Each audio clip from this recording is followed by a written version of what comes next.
Well, oh dear, what a shame, eh? Let's begin.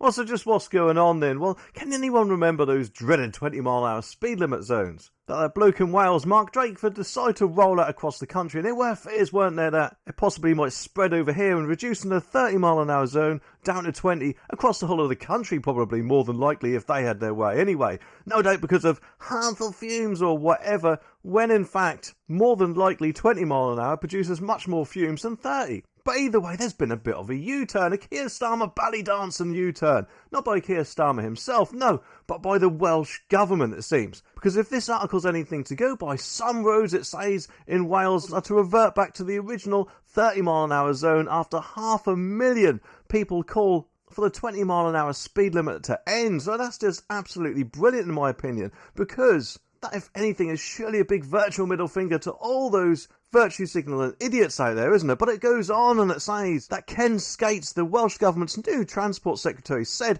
there will be a change to legislation introduced in September which changed the speed limit on nearly all roads from 30 miles an hour to 20. You know, that surely had something to do with the petition of the removal of 20-mile-an-hour limit zones reached a staggering amount, 469,571.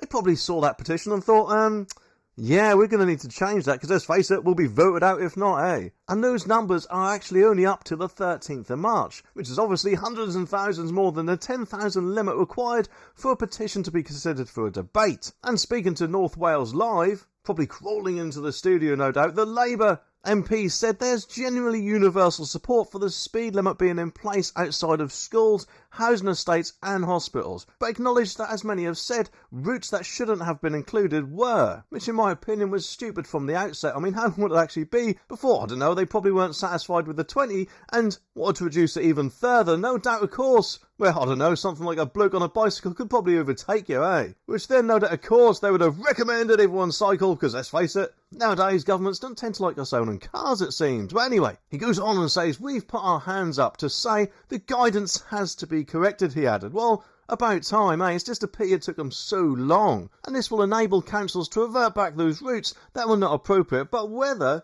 the change will be radical will largely depend on what people want. So if you haven't done already, and of course you do live in Wales, it might be an idea to find that petition and go sign it, eh? But that's not it, because he added that he will share more details on the Schneid, I think that says, on Tuesday, saying we are working to do this as swiftly as we possibly can, and acknowledged that adjusting speed limits will be costly, but not anywhere near the cost of the rollout. But he then said that this is all about making sure that the application is consistent, and we bring back a good degree of unity, whereas currently there is discord. Well, what a clever man he seems to be. How about he goes on University Challenge, especially on a subject the bloody obvious, eh? And strangely though, it comes after a road sign showing a 20-mile-an-hour limit was among 7 removed illegally in a Welsh village, which has led to a serious, apparently, road safety concerns. Perhaps, I don't know, they might have thought that those illegal removals, as they put it, or something like that, might this just say spread a bit, which obviously they don't want to happen. And get this, Lee Waters, the minister apparently behind the rollout, said that he would be stepping down and would delete his profile on social media. Well, I'm guessing he's probably a bit embarrassed of this whole situation, because let's face it,